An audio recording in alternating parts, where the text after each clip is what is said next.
Thank you so much. I'm excited to be here. Thanks, everybody.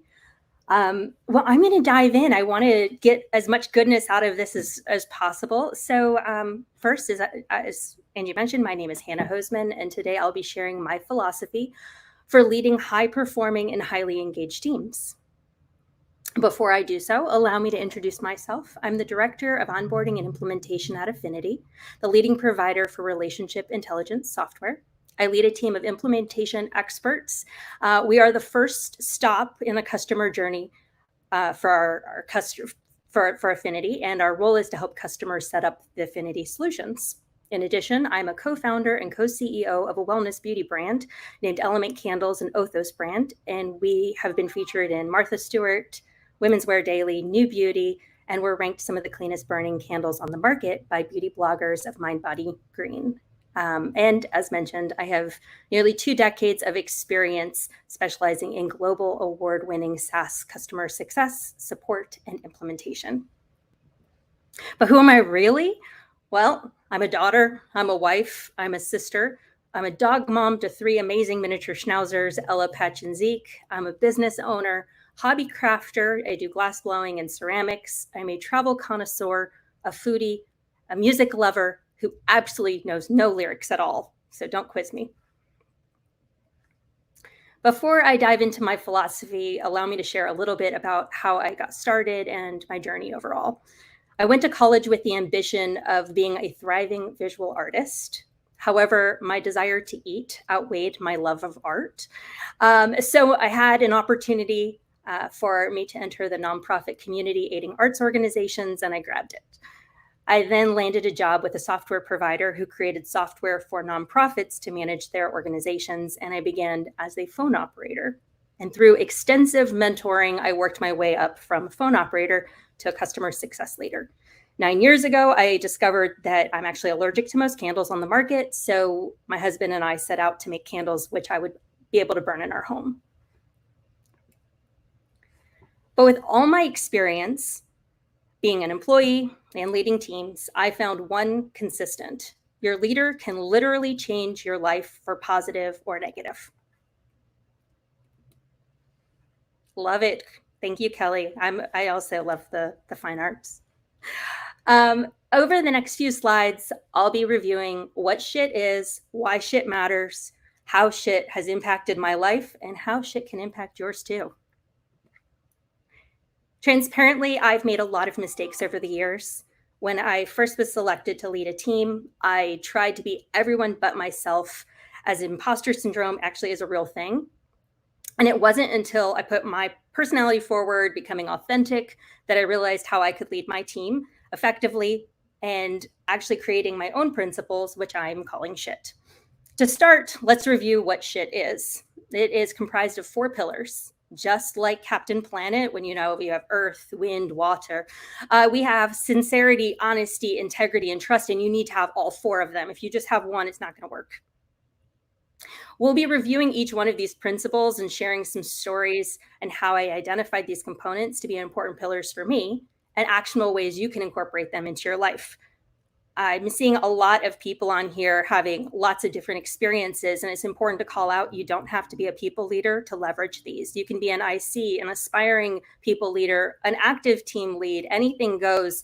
They're just basic principles that will help you be better relationships across the board. So let's dive in, and let's start with S. S is for sincerity, being genuine and authentic without an agenda, but with a goal to produce authentic connections. There's quite a few ways that you can show sincerity. A few which stand out to me are transparency and communication, consistency, respect for others, authenticity, empathy and compassion, inclusivity, accountability, and genuine interactions. But I'm going to start by sharing my experience. And I'm going to be humble here for a moment, so apologies in advance. When I first became a leader, I made a lot of mistakes. I mentioned that earlier. I tried to be everyone else but myself. I became someone that I wouldn't want to work with, and quite frankly, definitely would not want to work for. I became serious. I failed to give my team grace. I coached like everyone was everyone. So one size spray coaching. I took other people's mistakes as my own failures, and I felt that because I was good at my job, quite frankly, I knew best. It wasn't until my mentor looked at me and said, "What the heck is wrong with you? We did not hire you for you trying to be everyone else or whatever this is." And that was the shakeup that I needed. So I looked inside to identify who I wanted to be as a leader. And at that moment, I began incorporating active listening, genuine thoughtfulness, and understanding that most people actually want to do a good job at work.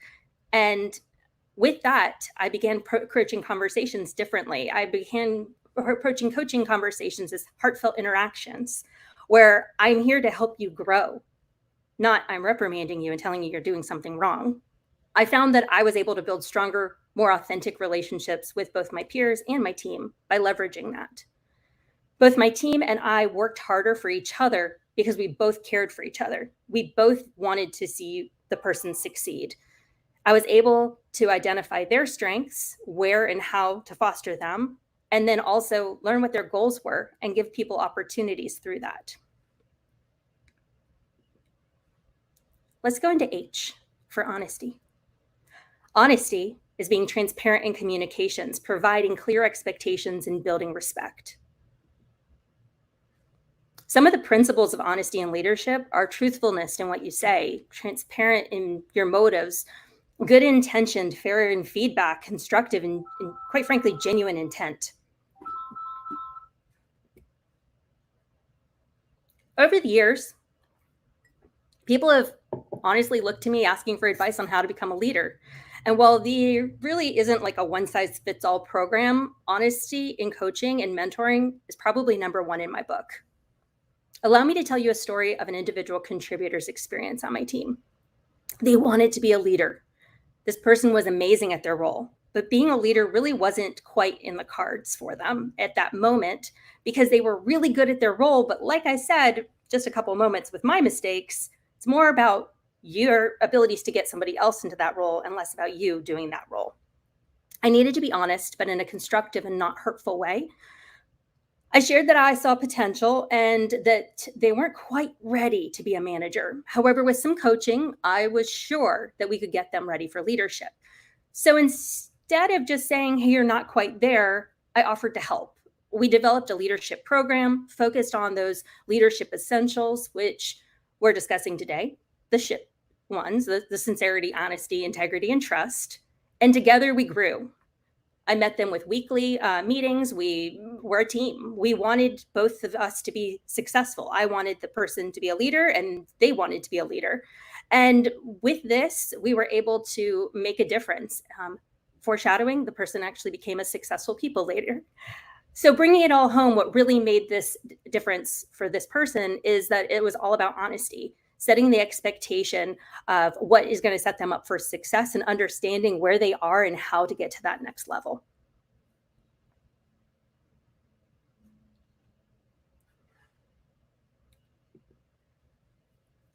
I is for integrity, consistency of actions and values to create relatable and ethical leadership.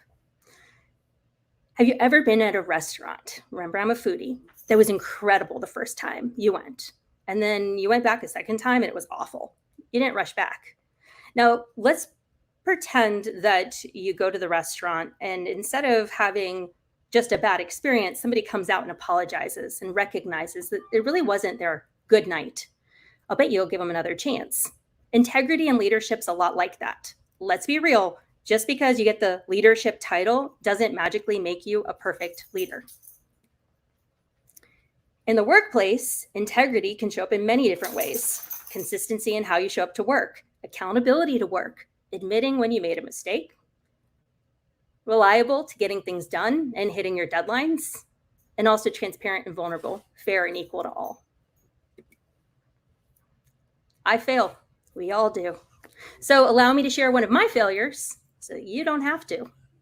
One of my team members provided some feedback. It was meant to be constructive, but all I could hear was criticism, frustration, and it was likely me. But at that moment, it didn't matter whether it was the delivery, whether it was me, what I just had come from. What mattered is that I found myself getting defensive, and that's not normally my style.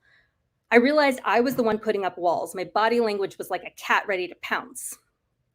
Despite the delivery, this person was genuinely trying to help and giving their honest feedback. And quite frankly, that's really hard to do.